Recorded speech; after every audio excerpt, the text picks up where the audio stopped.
And we're going to start on page 97 in grammar. Page 97.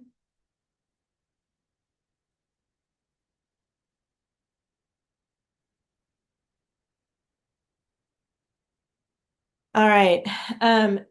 You already know these, but it says learn it because we're gonna talk about the differences between phrases and clauses. Hi, Camila, there you are. And William, yay. 97. We've talked about this before. It's always good to remember. This is super important to remember the difference between phrases and clauses. So it's talking about phrases first. It's a group of related words that contains either a noun or a verb, but never both. I would say most of the time, like almost every time, it's going to be only a noun, never a verb, most of the time. So that's a good rule of thumb is if it does not have a verb in the group of words, then it's a phrase. Because the one you know the most right now is prepositional phrases. And I can tell you that prepositional phrases, and it talks about this, the most common phrase is a prepositional phrase, which never has a verb. So we'll remember that part. And then there's clauses, also a group of words that contains both a subject and a verb. So that always has both subject, verb. Phrases, no verb. Clauses, yes, verb. Okay. And then we've got this main clause. That's the one that expresses a complete thought. It could be a sentence all by itself. And then we've got a bunch of dependent clauses, and those are the ones that we add to a sentence, like the who, which clause, or the that clause, or the because clause, which is part of the adverb clause. And there's a bunch of them. So those clauses are added to a main clause. So that's why they're called dependent. They're depending on the main clause to make sense. Okay. So we're going to do a little practice here in this next part. These are just groups of words, and you're going to decide if these groups of words are either a phrase or a clause. Remember, phrases do not have verbs. These are prepositional phrases in here. They don't have verbs. Clauses do have verbs with it. And a lot of times you'll see in the clause, you'll recognize the first word of a clause sometimes because it's one you know, like who, which, or that, or because, or something like that. Okay, so let's start with William. Go ahead and read this group of words here and tell me if you think it is a phrase or a clause. He approached the log. Okay. Is it a phrase or a clause? Do you see a verb there? Phrase. We see the verb approached, right? That has an ed. That's a verb, Oh, a clause. a clause, because phrases do not have verbs. So that's going to be your clue is to look for that verb. So this one is a clause because it has the verb approached in it. Okay. How about Caden? Are you there still? Okay. Read the next group of words here. Near the tall oak tree. Okay. Phrase or clause? Phrase. Good, because there's no verb in that. Camila, if you're there, what about the next one? That was 100 years old. Okay. Phrase or clause? Phrase? Well, it has was, which is a verb, and it starts with that. Remember the that clauses? Yeah, Mm. since it starts with that, we know that when it starts with that, it's a that clause. So this is going to be a clause. Plus, it has the verb was in it. Okay, what about harmony on the next one?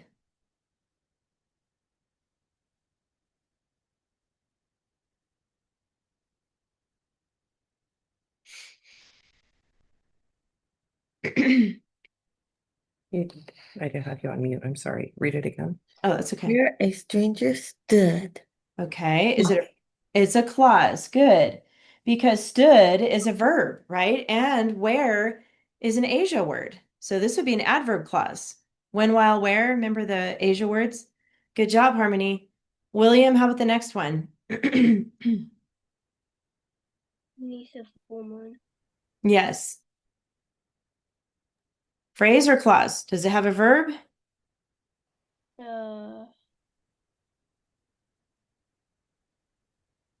Phrase. It is a phrase because beneath is a preposition. So you're right. This is a prepositional phrase. And then Kaden, the last one. Which don't Bradley Good. clause. Yep. And you see the word which, we know the who, which clause. So that's right. Good job. All right. So down here, they want to do a little more practice down here. You're basically going to match the clause with what it would start with. The first one's easy, the who, which clause. You can just draw a line from the who, which clause to who, and then you'll have to kind of go through words here to get to which.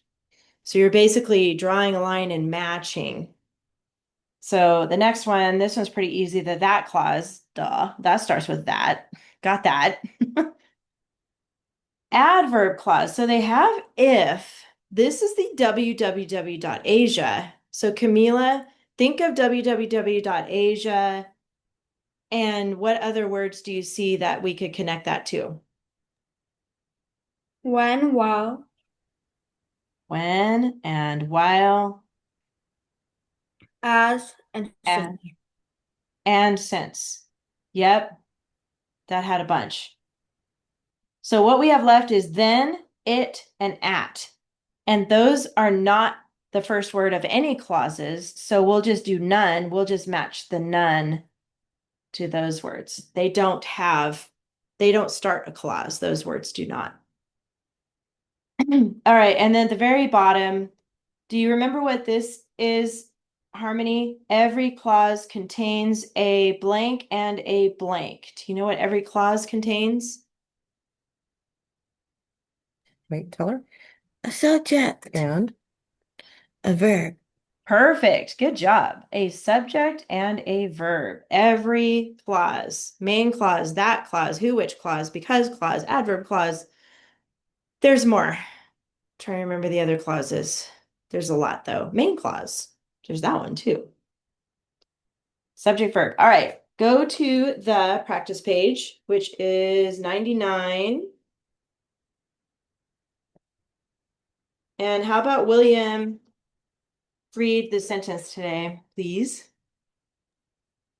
Until that day, Robin had never met a larger man. Usually, Robin towered over others. Okay, good. It's a little awkward to read because I think we're missing a period in here. So that's part of the reason why it's awkward. But towered in this sense means tall, taller than everybody else. If you think of a towering building, it's just this like a skyscraper. It's towering above all the other buildings. So it's just very tall. Okay. Article, go ahead and find that. And let's see. Kaden, where are the four nouns?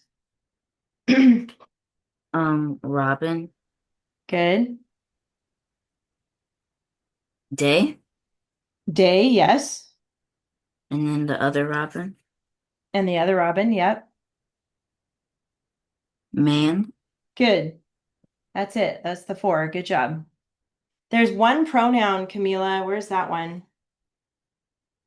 Others.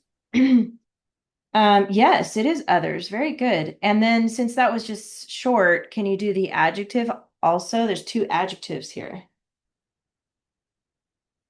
Larger. Good. And that. And that, very good. Nice job, Camila. So the way to do that, if you ever get stuck on adjectives, is look at the nouns.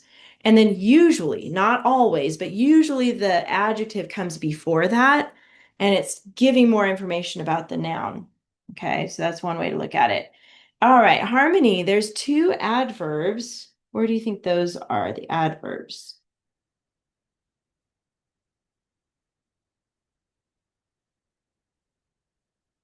One Oops. of them. What word?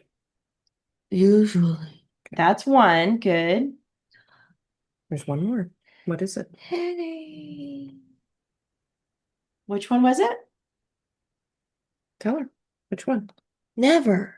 Okay, good. Yes, never. Because adverbs tell when too, or how often. That would be an example of that. Good job.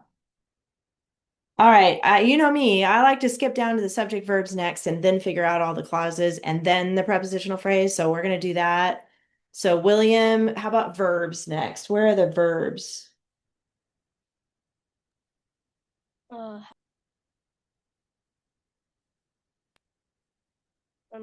Towered. Towered is a verb.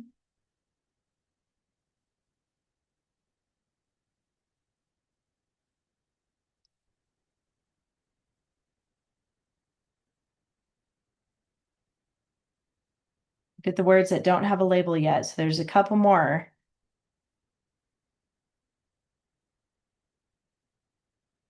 It's not until, we know that, but the next word that doesn't have a label is had. Did you say that's a verb? Oh, you're muted. I don't know if you're talking to me. Met. Met is one, and Had. yep, and had. Maybe you said it, but you were muted, so I couldn't hear you. All right. Then, Caden, who's doing these things? There's two subjects here. Both Robins. Robin and Robin. Yep, that was easy. Check. Now, main clauses, Camila, where are the main clauses? And I'll give you a clue. It's not going to include, maybe you already know this, but the opener. Robin had never met a larger man. Perfect. That's one main clause. And usually Robin towered over others. Okay, so this one again is not going to include that opener. So we've got two different openers here, and it's just, we're going to leave that part out of the main clause. Yep. But you're right otherwise. Good job. How about prepositional phrases? Harmony, you're good at those. What's the prepositional phrase? Read the prepositional phrase. Until that day. Yes, and Over others. perfect. Nice job. And the two openers, William, or actually, tell us where the period goes, William, and then you can tell us where the openers are.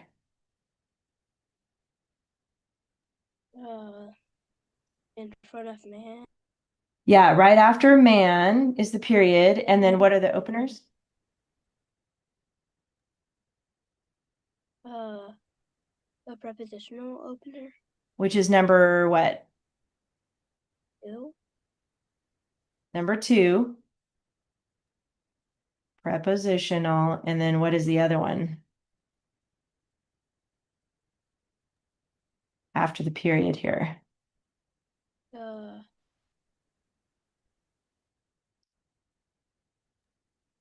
Ly adverb. Yes. Do you remember what number that one is? 3. Good. 3 ly adverb. Good. Capitals, you can do that by yourself. Don't forget about the robins. And 2 end marks, we just need to add the one at the end, and that's it. Nice. Good job, you guys. Any questions about grammar today or from your homework or anything about grammar? No? Okay. Alrighty. That's it for grammar for today. Go ahead and get out your history books. Now, I know you worked on the first paragraph of the transportation milestones. We're not going to share our paragraphs yet because we're going to add to it. And that's what we're going to work on this week. Okay, so go to the first page I wanted you to go to is 177 in your history book, because we're going to learn a new skill this year. You learned it last year, so you should remember a little bit about this. what they're doing in this book is stretching out basically like a mock research paper. And I say mock because you're not doing the research, it's all in here. But these are the steps you would take if you did a research paper. And we will be doing a research paper in a couple of months. I'm excited about that because probably research papers are probably my all-time favorite. And just to give you a heads up, this year, you've probably heard in 2026, we are celebrating our 250th anniversary of being a country. Because remember, yes, I know it's exciting. So 250 years, that is impressive. 1776, you guys know from reading this that that was when our Declaration of Independence was signed and we became a nation. So if you do the math from 1776 to 2026, that's 250 years. So it's a big deal in America. You're going to see a lot of things this year, a lot of celebrations. I think our president has some things planned and our community has things planned. So our research paper is going to be along those lines because I think it's a great time to look at what we're celebrating and focus on those 250 years. So anyway, just to give you a little heads up on that, and I'll give you more information about that later. But this is like beginning style of research. So this is the bibliography that we're going to talk about now. And last year, you guys wrote about a Supreme Court case. Remember that? And then you wrote about, right? You guys did that last year, right? No? Maybe not. Did you guys write about a Supreme Court case last year? I don't think so. Wait, you wrote about maybe a country? Yeah, was it a country? Okay. That's right. So this year it'll be a little bit more history related. I drew a blank for a second. So I think you still did a bibliography page though, but basically a bibliography page is a list of sources that were used to write a research paper. It is placed at the last page of the paper. To write a bibliography, follow these general guidelines. So here are the general guidelines first. Center the title, bibliography at the top of the page. So this would be like on your last page. So this week, you're going to write 2 more paragraphs about transportation using the same articles we did last week. So you already have them labeled. You already have your topics listed. So it's going to be pretty easy to pick the next 2 topics. So you're going to end up with 3 paragraphs, and then after your 3 paragraphs on the next blank page, you're going to do a bibliography page. And that's when you list the sources. I'm going to show you how in a minute. Double space, like you always do. List sources in alphabetical order. Use the first word of each entry, but ignore these letters. If they start with these words, a, an, and the, we know those are articles in grammar. So you can ignore that if it starts with a, an, or not, the, and go on to the next word when you alphabetize. I'll explain that more. Do not indent the first line, but indent the following lines of the same entry a half an inch from the left, which is basically tab on your computer keyboard. It tells you how to list different types of sources. So I'm not going to go through these in detail yet. We will come back to this later. But for books, this is how you would list it. For encyclopedias, this is how it would look if you list it.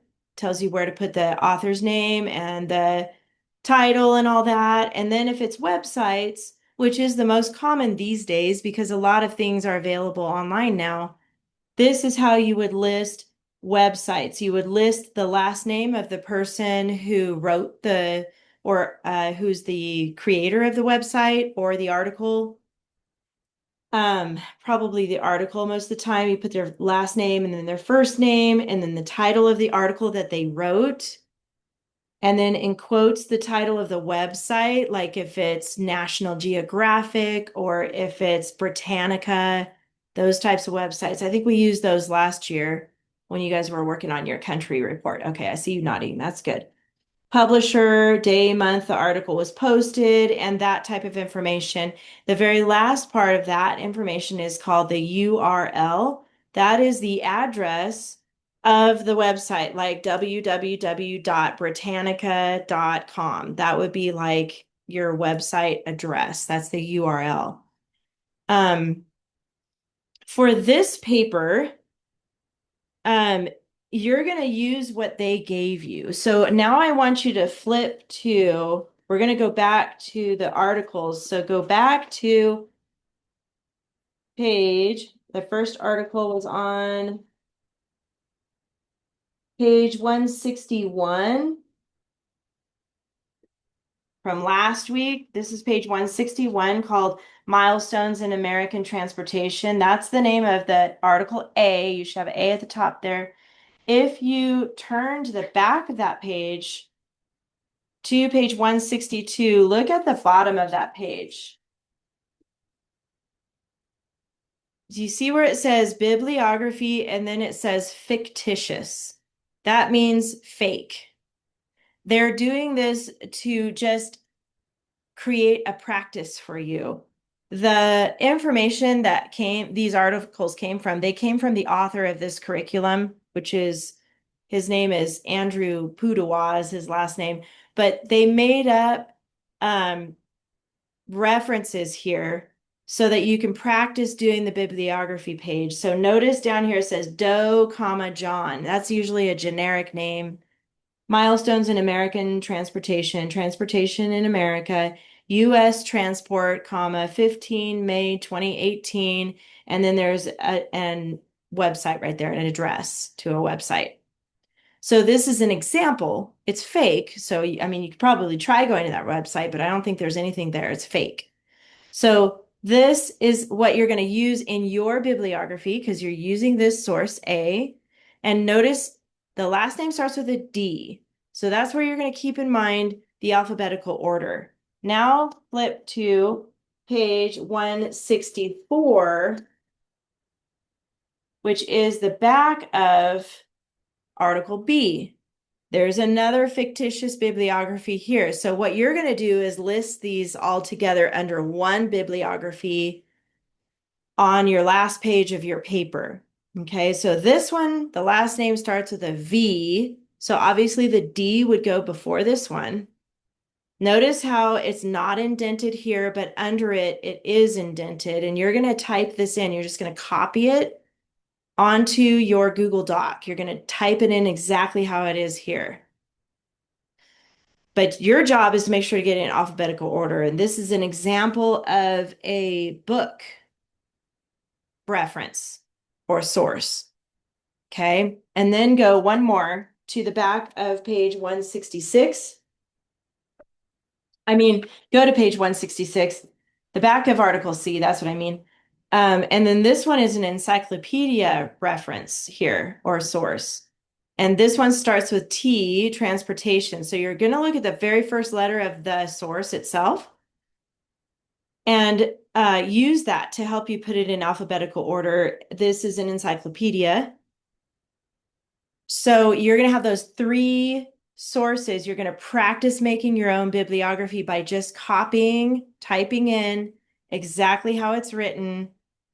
Make sure you tab under the first line like that. Okay, that's how you format it. Are there any questions about the bibliography for this assignment? Yes, Camila. So do we use all three of them? Yes, you're going to use all three. Good question. Because you used all three in your first paragraph, I think. I only used I think A and C. Oh, well, that's a good point then. We're going to have to pick two more topics. So it depends. If you use all three, then yes, use all three in your bibliography. But that's a good point. I didn't realize that. If you only use two for your whole paper, then you only have to list those two. Good question. Anybody else have a question about this? Okay, so basically they're just wanting you to practice bibliography, how to set that up. Now I want you to go to the checklist on part 2. So flip over to 183 now. Go to page 183. We're going to be turning a lot in this book. So I would just recommend you open it wide, flat on your table. I have to keep picking it up and setting it down because my table's too small. But keep it open on yours. This is the checklist. Everything is pretty much the same. I'm going to point out the new things on here. If you go to the fourth box down, this is new. Bibliography entries in proper format. The nice thing about this for your first time is you're just going to copy exactly how it's written at the end of those articles that we just looked at. So that is on your checklist now. So make sure you include in your last page. So you are going to write 2 more paragraphs. And at the end of those 3 paragraphs total, you're going to just hit enter, enter, enter until you get to a brand new page. And then you're going to put bibliography in the middle, keep it double spaced, and then you're going to copy in alphabetical order those sources that you used in your paper from the bottom of those articles, okay? Your dress ups are still the same. Everything's the same here. Sentence openers, we have a couple new ones. We didn't really talk about this one last week. You've been doing prepositional openers. You should have a post-it in your book to help you find that list of prepositions to help you with that. And then the ly adverb opener, you already know about this. It's cool because you're already marking it in your grammar. It's basically just starting a sentence with an ly adverb, the very first word. Now you're going to notice it's here and here in your dress ups. And remember last year we talked about no double dipping. You remember me talking about double dipping? Okay, good. I see you nodding. So you can't use it for your dress up and your opener at the same time. That's what I mean by that. So if you use your opener, you're going to have to think of another spot, and it can be in the same sentence, but I recommend it would flow better if it's in a different sentence. Put it in a totally different sentence in the paragraph and underline it for the dress up. And then the famous VSS. Who can tell me how many words are in a VSS? Camila? 2 to 5 words. 2 to 5. Is that what you were going to say, Kaden? 2 to 5 words. It's just a very short sentence. That's VSS. And it has to have a subject verb though. So remember that detail. It has to have a subject verb pair. So let's go. Now I'm telling you, we're going to flip everywhere in this book pretty much. Go to page 170. Back to 170. Because I want to just talk to you for a minute about that VSS. And Camila's right, it's 2 to 5 words. This is 170. I want you to notice here some examples. It says a very short sentence contains at least 2, but not more than 5 words. Each word counts as 1. So here is an example that is not a VSS. The Transcontinental Railroad revolutionized the nation. If you count those words, it's 1, 2, 3, 4, 5, 6. That is not a VSS. Although it says the Transcontinental Railroad is one name, it counts as 3 words. The Transcontinental Railroad. You know how sometimes in our keyword outline we'll say, oh, well, that's the name of it, so we'll count that as 1. But for this rule, for a VSS, each word is counted. So that is too many words. Number 2, a very short sentence is a complete sentence. It is not a fragment. Here's an example of a great VSS. It revolutionized the nation. That's a great sentence. Notice it has the subject, it, and revolutionized is the verb. That's complete. But look at the next example. Revolutionized at last. Even though that sounds catchy and kind of fun, it is not really a full sentence. So we can't count that as a VSS. There's no subject. Revolutionized at last is a fragment. That means it's not a complete sentence. So be mindful of that. When you do your VSS, it has to still have a subject verb. It can have just a subject verb, and that would be a 2-word sentence. Okay, to indicate a very short sentence, label it with a 6. And you're going to do this note right here with a bracket like you guys have been doing before that. So let's just do one quick practice. Does anybody have an idea of a VSS about transportation. It could be any part of transportation. Just let's brainstorm for a minute. What would be a good VSS for transportation? Got one, Kaden? Go ahead. It changed transportation forever. It changed transportation forever. That's perfect. I like that. Yep. That's 4 words. That's a good one. Anybody else have one? A VSS about transportation? Camila's like, nope. You crack me up. You're like, nope, I don't have one. Well, you get the idea. You might spend time thinking about that later, but all right, so we got that practice. One more thing, we're going to go to now page 182. 182. Back to that. You can use this later above if you need to practice some of these openers here. Prepositional opener, LY opener, and VSS opener. If you want to put down some notes here later, you can, but I want to jump down here to the vocabulary practice. We have not had new vocabulary words since lesson 15. Today we have new vocabulary words for lesson 18. So here are the blanks. We're just going to talk about those words and decide what blanks they go in. So now we'll flip back to the vocabulary. At the back is 333, I think. Let me see. I got it right here. 323. 323. This is your list. Lesson 18 are the words you're going to use in this paper. Okay. And you're just going to use 2. You can use more if you want. That's okay with me. I'm not going to say no to that. But you have to use at least 2 vocabulary words in your paper. So we've got milestone, a significant event or step in life or in progress. So milestone is a word that we're pretty familiar with. Thrive, to grow vigorously, to gain in wealth. When you thrive, you're doing well, you're healthy, you're successful, you're thriving in life. Innovative, creative, able to think of new ideas and methods. Innovative, think of inventions. If you're creative and you're innovative, you know how to create things and imagine things. And then profound, of deep meaning or significance. Profound, something that's profound.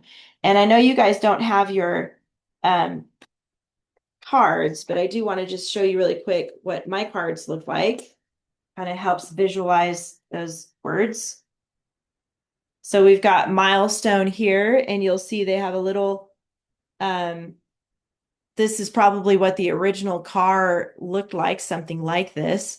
And notice the man and the woman, they're thinking about horseback riding. That's all they had. That was their fastest way of transportation. And now they created a car. So this is a milestone. Creating the car was a milestone because it gave them a new mode of transportation. Innovative. This is when you're creative and you invent, and they created this first actual car with a motor. So innovative is inventing and creating. Thriving is being successful. And here they came up with a railroad, and they could move, well, they have here bags of money, but they were moving other things like goods that, either things that people made or they grew, fruits and vegetables, and just different supplies like even wood. And we still use trains today or railroads. And then profound, here's that word profound. And this is a great picture of different things that were invented. I think that's the sewing machine there. This is a phonograph. That's like the original record player. This one, I think, is a plow, I guess. It's maybe a machine. And this one's the telephone. So it's basically showing in the United States that it had a profound effect on our nation when these inventions came about. All right, I just want to show you those pictures. So go back to where we were on 182. Anybody have any questions while we're flipping around back and forth here? Or anything you want to say? Okay. Back to 182. Blank men. This is number 1 down here. Blank men transformed transportation in the 1800s. What word do you think from our vocabulary list would go there? And you can flip back if you need to look at that list. Camila? Innovative? Yes, innovative. That would work. Very good. That's describing, that would be an adjective describing these men, and they were basically creative. Get my plastic here. So innovative is Innovative. Innovative men transform transportation. Number 2, new modes of transportation brought blank changes to America. Which one of the vocabulary words would fit there? Profound. Good, profound. I like that. And that means just huge impact, profound changes. All right. Good job, you guys. Now, remember last week we used a blank page to list possible topics. That was page 174. Page 174. So flip back to that. Mine's blank because I erase every time. So you should have the steps on how to write from multiple references. And you should also have a list of possible topics down here. And we had background, but then we had the Erie Canal, Transcontinental Railroad, we had cars, airplanes. So this is where you're going to look at your list of topics. We have 2 paragraphs left.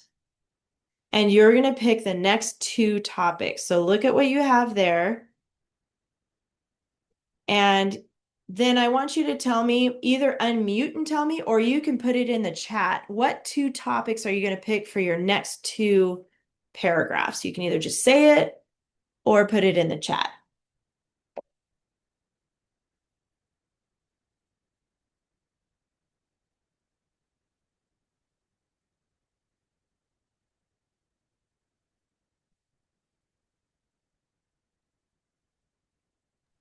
Go in a car, And an airplane. Okay, car and airplane. Looks like Caden's going to do car and airplane. William is going to do Erie Canal and airplane. I know airplane only has 1 source, so we'll talk about that in a minute. Transcontinental and airplane. Good. So if you chose airplane, which it looks like several of you like the idea of airplane, you will use some information from background to have more than 1 source to make your fused. Does that make sense? And background was in all 3 articles, right? So you can choose which article that mentions airplanes in there. Let's see which one that would be. I'm looking at the first paragraph of each of these articles. It's kind of just an introduction to the different modes of transportation. But I think one of them talks about, oh, it's source C. Is that what you found? If you look at the background, page 165, go to that one, page 165, and you'll see what I mean.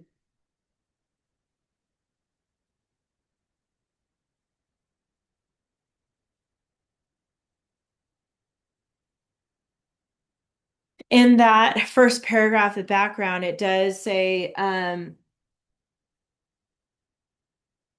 however, access to, I'm jumping in here, however, access to automobile and then to air travel changed that. So you can talk about like how it changed.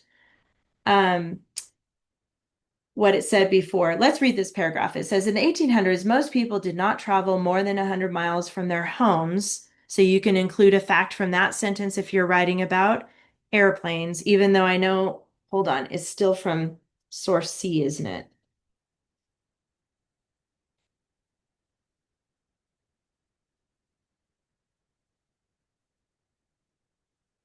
I think if you,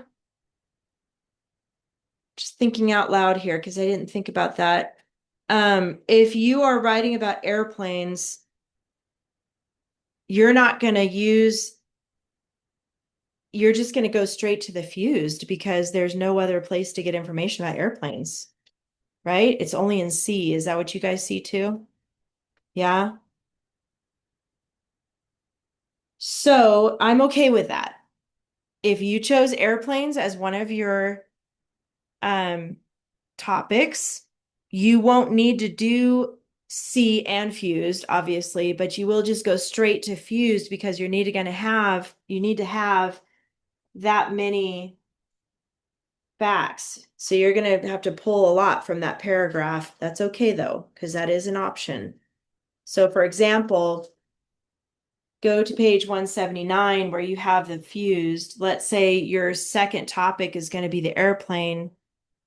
You would need to find at least 5 facts from that one paragraph. And you would not have to do A, B, and C. So I'm guessing everybody will want to do airplanes because that's, I know how you think out there. So any questions about that? Because I know a lot of you wanted to write about the airplane. Do you have questions about that? So you won't need A, B, and C for airplane. You're just going to go straight to the fused. But if you're writing about cars, that comes from 2 sources. You'll use those 2 sources and fuse those together for cars or the railroad or whatever it is you chose to write about. Okay. Any questions about what you're going to be doing this week? We're going to talk a little bit more, but I just want to make sure you guys fully understand what the plan is this week. Okay, I don't see anybody raising their hand. So, I'm going to give you time in class to get started on this, but before we do that, there's one more thing I want to talk to you about, and it's going to be about the following week. So now, turn to page 176. Just go back to 176. So you're basically going to finish the keyword outlines, finish the fused, write 2 paragraphs, and use your checklist and the bibliography page. That's your homework. That's what you'll turn in. When you turn that in, it's going to be under the first paragraph. So really, you're turning in all 3 for next week. You should have 1 already done. So you're going to just turn in all 3 together plus the bibliography page, okay? And this won't take you long. Look inside this box. This is talking about the next lesson, which is next week. In lesson 19, you will write a report about the sinking of the Lusitania. And that is a ship that you're going to learn about. Has anybody heard about the Lusitania before? Okay, cool. Oh yeah, some of you maybe. It's interesting, super interesting. One source of information will be provided for you. So you're going to get 1 article in lesson 19 next week about the Lusitania. Only 1. You must find 2 additional sources, either from the library or the internet. And I'm going to just save you some time. Just use the internet. I'm okay for both sources being from the internet. Makes it so much easier for this lesson, okay? Choose fairly short, simple sources, history, textbooks, encyclopedias. You're not going to get books. So I want to show you really quick how to research online. Number 1, make sure you're sitting with a parent. Okay, so you need to find somebody at home when they're available and say, oh, I need to do this. Mom, dad, aunt, uncle, grandma, grandpa, whoever you're with, could you please sit down with me and help me do this? Because you know how the internet is. Sometimes it's wonky and you want to make sure you have somebody help you navigate through these things. Okay. So, when you go to research for your 2 articles, you're going to go to Google with your parent and you're going to type in Lusitania for kids. Make sure you add for kids. That really helps your search be really protected for children, okay, for kids. When you click Lusitania for kids, and I'm recording this, so if you need to go back and watch this later to remind yourself, you can. You're going to see some videos. I mean, with your parent, if they allow you to watch the videos, you can watch videos. You can't use a video for your resource, but they're interesting. Their first one that pops up is Britannica Kids. That's a great source. So when you click on it, it opens up your article already. That's one. I'm going to go back, but you get to decide which articles you want to use. Okay, I'm going to scroll past the videos and past the AI overview, even though I don't really like that always is there, but it is. Scroll past it. You've got choices here. Kids Encyclopedia Facts, Ducksters, I know that's a good source, National Geographic, PBS, Mr. Don. Click on these like Mr. Don. And we're not going to allow ads, by the way, but your parents will help you navigate those little pop-ups like that. But here is another great article. So you're going to choose two. You get to decide which ones you want to choose and print them and have them with you next week in Zoom. And I'll put that in your Google Classroom assignment. That's for next week. Any questions about that? Yes, Kaden? Are we gonna read it ahead of time or just wait till next week? Nope, great question. You do not need to read it ahead of time. Just have it printed and ready. And we're going to help organize it in different, we can look for those possible topics and all the stuff that we do for research. So no, you don't have to read it, just print it. Get it ready for you. Any other questions about that? Okay. So you kind of have lots of little things to do this week. But we do have some time left. So I'm going to have you guys get started so you have less to do later. Go ahead and start with Roman numeral 2. Share this real quick. Roman numeral 2 is going to start on page 178. So whatever you want to pick, the topic you want to pick for your second paragraph, go ahead and list it here. In the source outlines, just put cars or transcontinental railroad or whatever it is. When you get to your fused here, this is where you're going to need to come up with 3 keywords to introduce the topic. Okay. So go ahead and start on Roman numeral 2, whatever topic you're choosing. And I'm going to wait right here. If you have any questions, just let me know.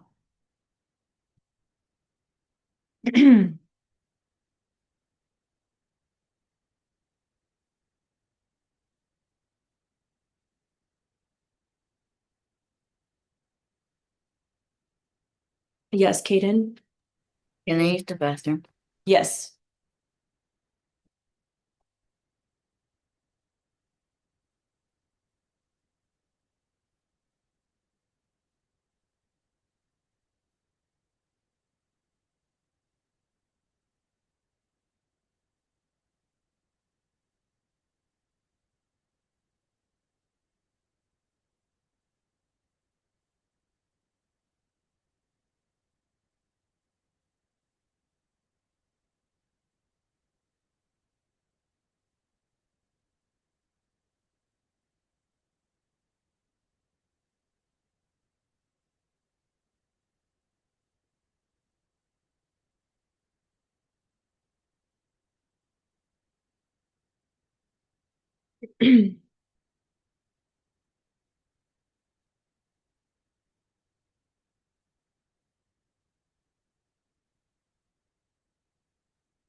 Okay, go ahead and finish the word you're on right now. Before you go, Kaden, hang on just a second. I just want to give you a heads up with this assignment. I think I said it earlier, but later, like a few weeks later, we're going to come back to this and add an introduction and conclusion. So don't worry about the background paragraph that I was talking about earlier, because we're going to use that for something else. So just focus on these two more body paragraphs here. And don't forget about your checklist. Okay, make sure you use your checklist and that bibliography page. All right, you guys, that's it for today. Good job, everybody. You got a lot done. See you next week. Bye, Camila. Bye, Harmony.